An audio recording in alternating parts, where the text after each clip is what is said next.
High মাছে ভাতে বাঙালি, কেমন আছো? আশা করি সবাই খুব ভালো আছো, আমিও ভালো আছি।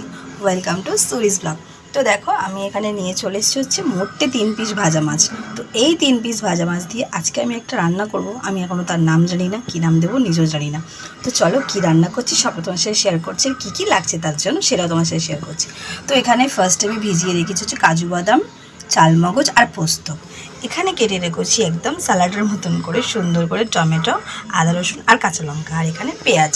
তো এই পেঁয়াজটা আর টমেটো, আদা রসুন, কাঁচা লঙ্কা সবটা বাটবো। তো চলো এগুলো বেটে নিয়ে তারপরে আসছি। এখানে আমি পোস্তটা, কাজু বাদাম আর হচ্ছে চালমগজটা বেটে নিয়েছি, পেঁয়াজটাও বেটে নিয়েছি, টমেটো, কাঁচা লঙ্কা বাটা হয়ে গেছে। আর কয়েকটা শুকনো মশলা আমার লাগবে।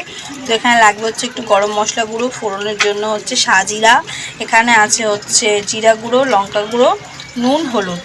আর এদিকে আমি হচ্ছে কড়াতে তেলটাও গরম বসিয়ে দিয়েছি। আর এখানে মাছটা আমি অলরেডি ভেজে নিয়েছি, বিকজ মাছটা হচ্ছে দুপুরবেলাকার ভাজা।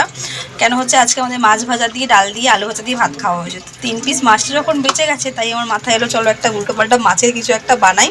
তো এটার নামটা এখনও আমি দিতে পারিনি, ভাবছি কি একটা দেব। আচ্ছা, ভাবছি হচ্ছে মহারানী মাছ দিলে কেমন হয়।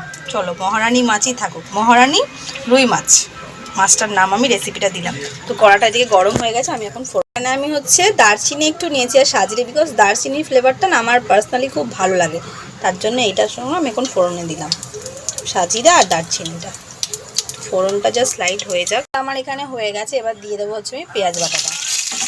আর পেঁয়াজগুলো প্রচণ্ড ছিটকায়, তো গ্যাসটাকে আমি এখানে এখন সিম করে দেবো, দিয়ে পেঁয়াজটাকে হালকা ব্রাউন করে ভেজে নেবো। গুঁড়ো মশলা বলেছিলাম সেগুলো সব আদা রসুন আর টমেটোর মধ্যে দিয়ে দিয়েছি।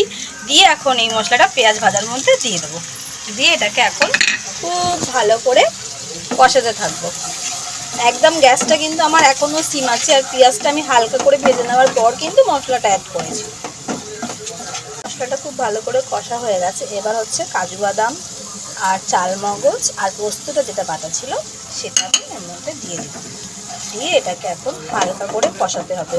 কেননা পোস্ত, চালমগজ আর হচ্ছে কাজু বাদাম এগুলোকে খুব বেশি কষাতে লাগে না, কেন এগুলো তো মানে অতটা হয় না, কাঁচা গন্ধটা থাকে না বেশি, সেজন্য হালকা একটু কষিয়ে নিলে এটা মানে রান্না হয়ে যায়। তো এটাকে একটু জল দিয়ে এখন আমি কষাতে থাকবো। তোমরা জানো আমার যে কোনো রান্নাতে চিনি ছাড়া ইনকমপ্লিট, তো এর মধ্যে সামান্য কয়েকটা দানা চিনি দিয়ে দিলাম, যাতে কালারটাও ভালো আসে আর টেস্টটাও ব্যালেন্স হয়। শোনো, আমাদের জীবনে না নুন, চিনি, টক, ঝাল, মিষ্টি, তিতো সব কিছু দরকার, কিন্তু কোথাও মনে হয় যেন কিছু কিছু জায়গায় এই অভিমানের জায়গাগুলোতে এগুলো একটু বেশিই হয়ে যায়, তাই না?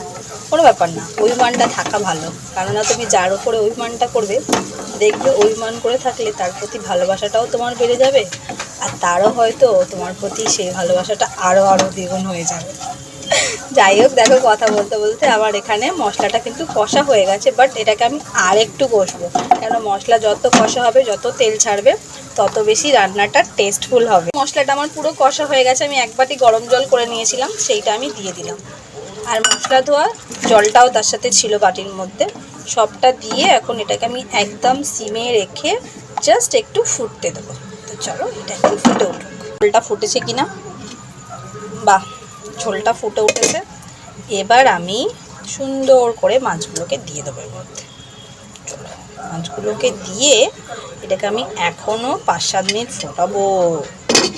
দেখা যাক মাছটা আমার কতদূর কী হলো। বাহ, তো যেই পরিমাণ আমার গ্রেভি থাকা দরকার, যেইভাবে মাছটা কুক হওয়া দরকার, টোটালটাই হয়ে গেছে। আমার এখানে একদম মহারানী রুই একদম রেডি। তো রেসিপিটা আমার উল্টোপাল্টা কেমন লাগলো কমেন্টে কিন্তু জানিও, অতি অবশ্যই কিন্তু একবার রেসিপিটা ট্রাই করো। তো চলো এখন এই মাছটা খাওয়ার জন্য রুটি করতে হবে আমাকে। তো ব্লগটা ভালো লাগলে অতি অবশ্যই কিন্তু কমেন্ট করো, লাইক, কমেন্ট, শেয়ার, সাবস্ক্রাইব করে দিও। বাই।